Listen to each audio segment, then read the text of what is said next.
I'm in Manchester at my friend's home, Suken and Monica Shah, who are my hosts and my dear friends. You know, before I started this story of the Masala tour, I promised that one of the stories I'm going to pursue is the Masterchef in every home. I know all of you love Indian food.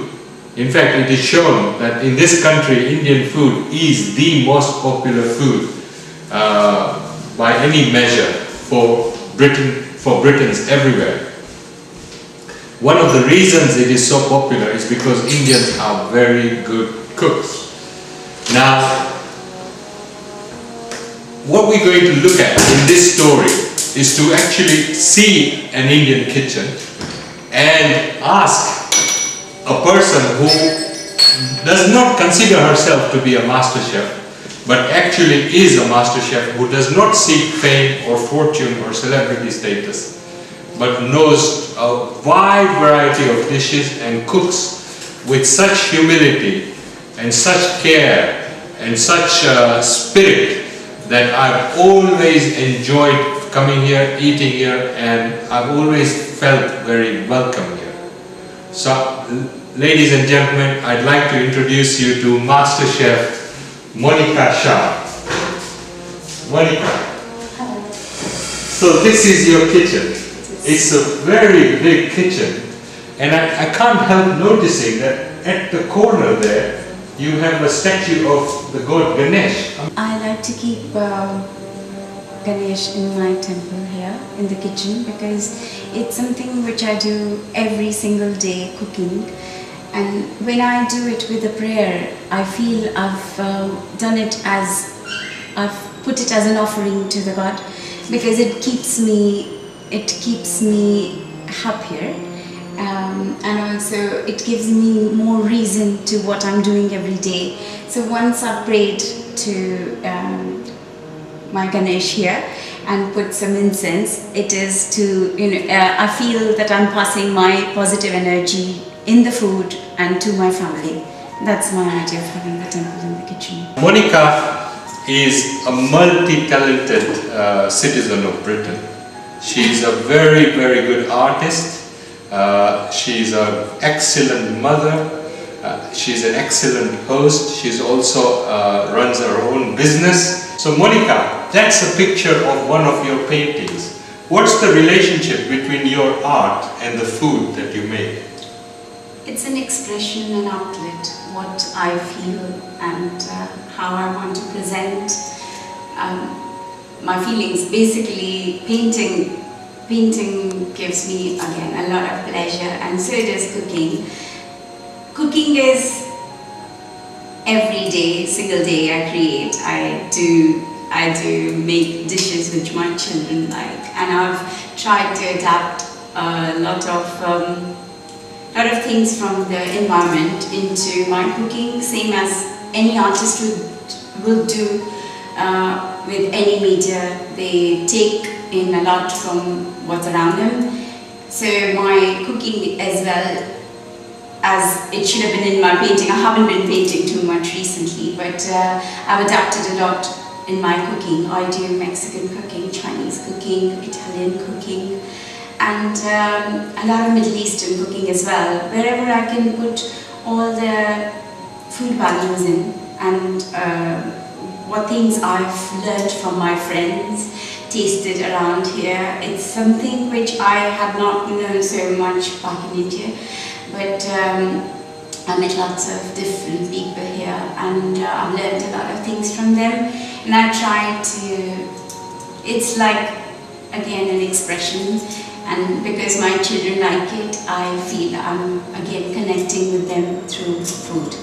Can you tell us what food you have prepared for dinner tonight?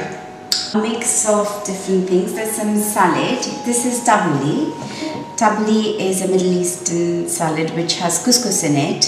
It has olives, cucumber, carrots, and tomatoes, different color peppers. So it's colorful and at the same time healthy. Next is puri, which is like our bread. We make fresh bread. This is made out of whole wheat flour, rolled with a rolling pin and fried fresh. Then I have mixed vegetables. It's a combination of different vegetables in a korma.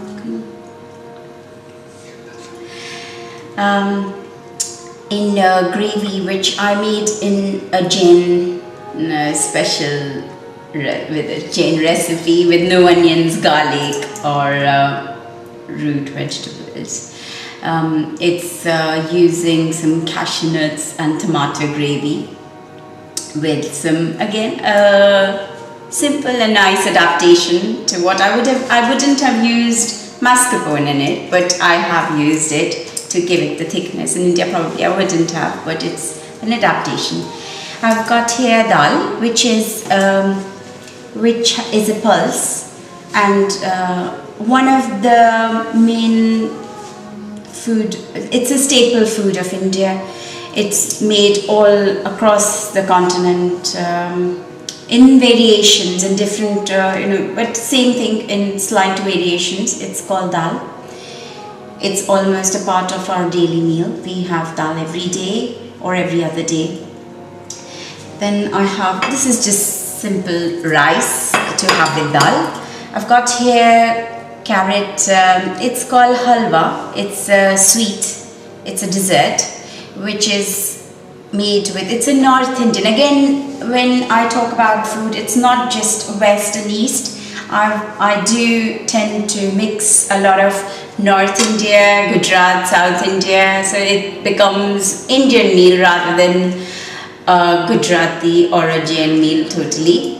Carrot halwa, gajar halwa is a typical North Indian dessert which is made when we get fresh carrots there. Usually it's a bit reddish and I don't like to put any color in it, so it's a bit orangish as you see the carrots here, but it's made purely with milk, carrot and some nuts. It's a very simple dessert but very healthy. Tell me, you know all these things and it appears as if they are almost part of your instinct, cooking is a part of your life. Where did you learn all this? How did you learn how to cook? Well, I've seen it since I was a child. My father always told us that if you want to greet anybody who comes to your house and offer them something, don't ask, just offer, because if you ask they would probably say no, but don't give them that chance. You'd rather offer it and insist, so they feel welcome, and I have just carried it on.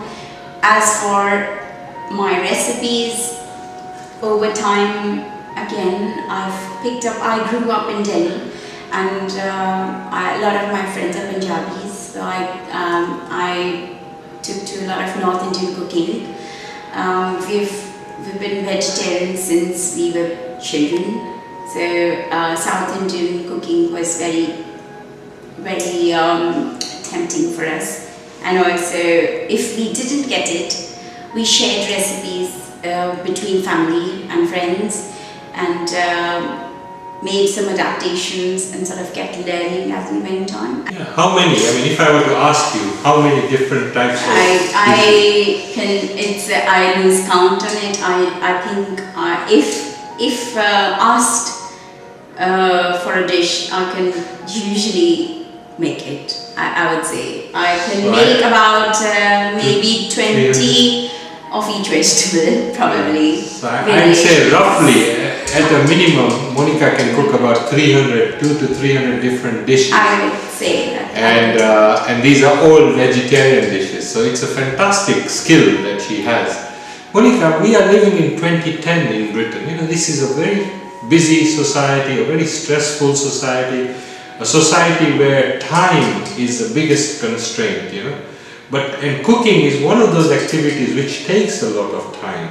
So how do you find the time to do the cooking? How come you're willing to put the time and effort into cooking? Because you could easily get a takeaway, you could easily buy a ready meal from a supermarket, but no, you're choosing to make it fresh. Why? Where there's a will, there's a way. I thoroughly believe that. And for me, a lot of, I feel, well, maybe I'm wrong, but I feel that I'm passing on my values and my love through the food to my family and to my children. So once I have that thought in me, very strong and stronger, because with that prayer I make it stronger, I think I managed to find that time. Why are you a vegetarian, and what is it about health that is so important to you? I feel you're made of what you eat, and that with the different ingredients I put in, that's what I'm using up those for. When I cook, I see how much vitamin content it would have, what are the food values to it, what benefit it has to myself and my family again, and I make sure that the combination is right, so we have a balanced meal. A lot of salads in my cooking, and lots of vegetables. And there's a popular misconception that eating vegetarian food it is not healthy enough and you're not strong enough. And I would like to introduce you to Deshna here. That's my daughter. Lunches in my school quite good for vegetarians because they give you three or four options. Some other schools in the country, they're not as concerned about that vegetarian food. It's compassionate and healthy, and we feel that we're living in one with the nature, with the environment. Being a vegetarian, it's good for health. Monica is one example of the many thousands of Masterchefs all over Britain. And yes, you've never heard about them before because they don't want to be famous. They are not interested in being celebrities, but they are interested in making a good meal, putting their best spirit into that meal and sharing it with the family and guests, just like Monica is doing tonight with us. Now, this is not food which you can easily get in a tandoori, in your local tandoori restaurant, because this tends to be ethnic food, local food, food which has passed down from generations. So it's different types of food, and it's amazing that these types of foods are still alive today in Britain, and that they're still being cooked and they're still being eaten and shared all over